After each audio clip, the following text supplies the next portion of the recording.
Today I am going to tell you guys 10 reasons to buy Apache RDR 200 4V. I know almost every channel on YouTube has been through this, but they miss some important details.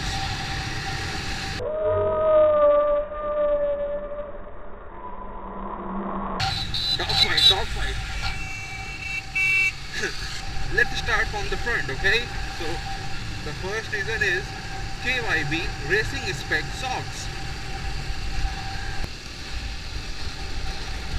Let's overtake this bastard first, then we will talk.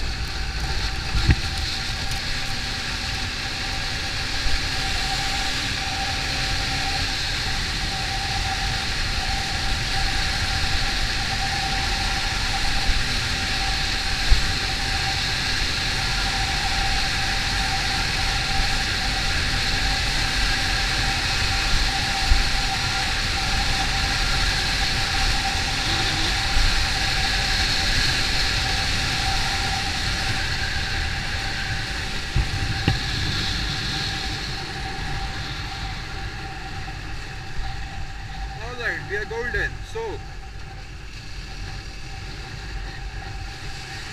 almost every front sock in India is soft and it caters to comfort of people, but what they don't realize is when you start to push the bikes, those sockers are wonky, they are mushy, squishy, soft, you know, like when you are braking hard, they just dive like bam.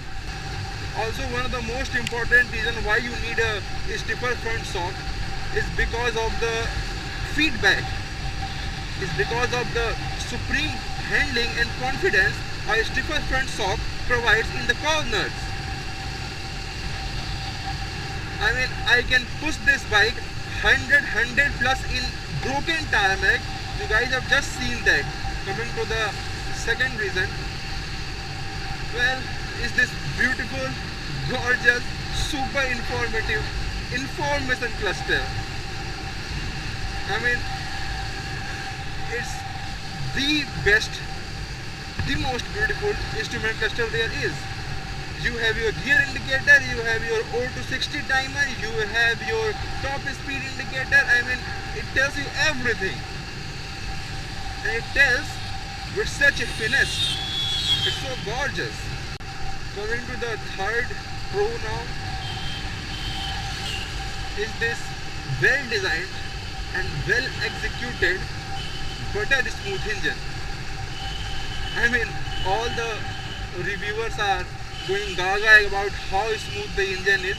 It feels like it's coated in silk. Also, you can boldly claim that this engine is the most refined 200cc unit in India. Yeah, the KTM engines are all YB, and the vibes are due to the high compression ratio setup in those engines. So yeah, it's butter smooth. The piston is coated by Nanofrix. They have done a lot of research before fitting the counterbalancer, and that counterbalancer really curtails almost all the vibrations, even at 10k RPM. Some of the people were saying that why you rev your bike so much and all that, but guys, it's meant to be revved.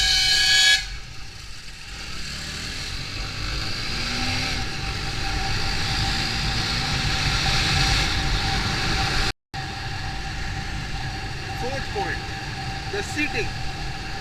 I mean, the seats are so well padded, well cushioned, and they are so comfortable, man. You can ride all day in them without any fatigue, any soreness in your bum, or any back pain for that matter. We can't say that for the Duke or the RC. Those seats are like, you know, a cardboard and a leather cover on them. The ergos are comfy, you sit straight, and if you want to be sporty, just slide your bum a little bit, and there, now you are in sport mode.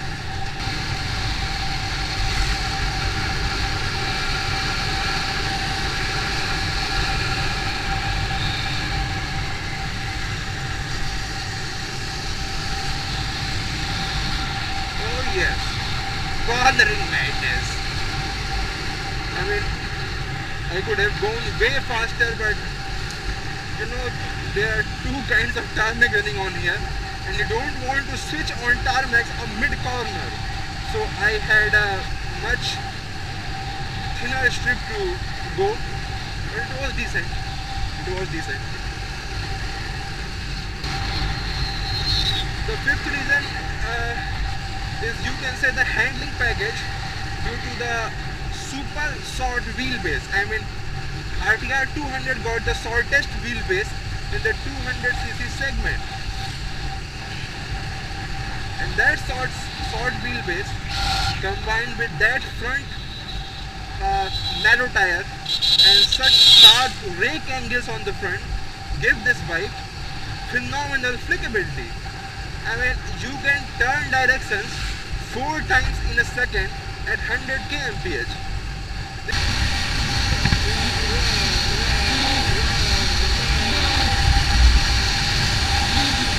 You can fucking go berserk with the handlebar at 100 kmph.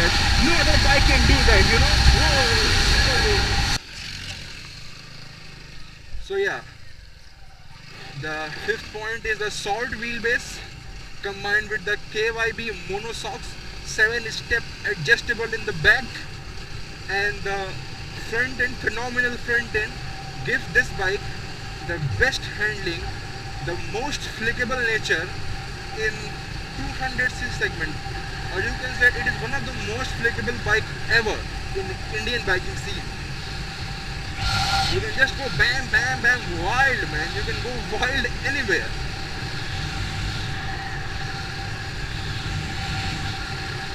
And you know, that was one of the most prominent reasons why I got this bike.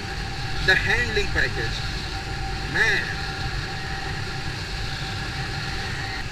Okay. Coming to the sixth pro now, or sixth merit, is the premium build quality. I mean, you don't get any cheap plastic or any subpar inferior parts on this bike. It's all premium. You can touch it, you can feel it, you can see it. It's all premium, well built, no rattlings, no vibrations, no naggings, and no nonsense, complete machine. Oh shit, I missed my car. Damn. Should I go once? I guess I should.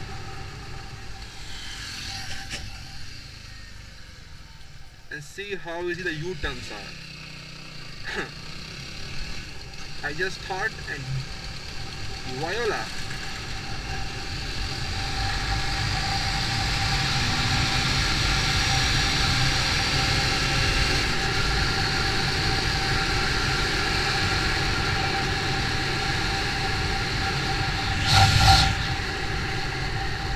Anyway, yeah.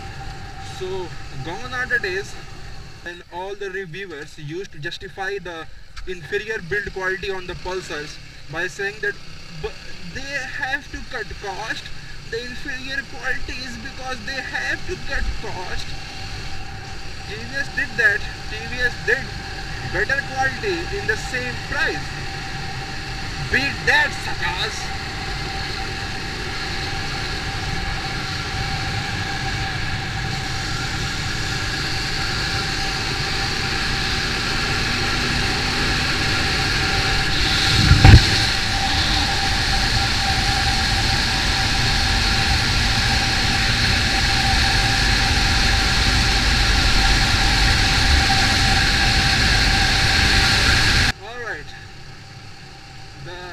Seventh point.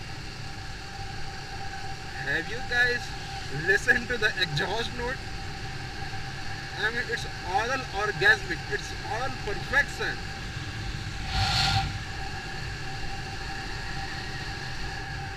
And just hear the exhaust note of the competition. The KTMs are out, they are auto rickshaws, and the Pulsars are brum, brim, brum, blah, pish. They sound like they are crying.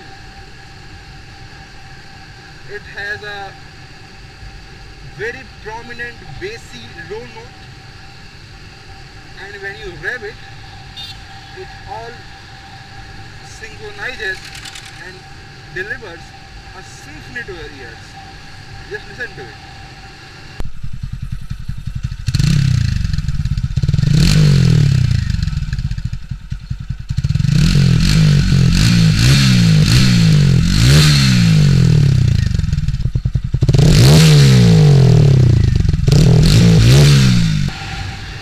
Alright, so the eighth reason is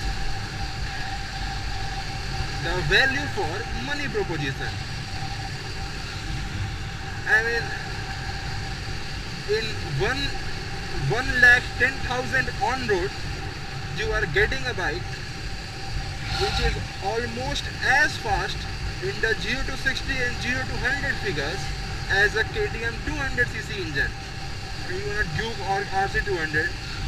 And even on a track, the overdrive guys did a track test on it. It is merely 0.0 seconds, sorry, it is merely 0.06 seconds slower. And due to the power kicking in quite early, yeah, you get the whole 18.3 Nm of torque at 7,000 RPM on it. That's hell early. And that advantage gives you the best pickup, the best acceleration in real world conditions, you know, when you can't keep your bike always past 8k or past 9k. It is the most value for money proposition. If you factor in the build quality, the engine refinement and quality, the performance you get, the whole package at such a low cost, it's a steal, it's a bargain.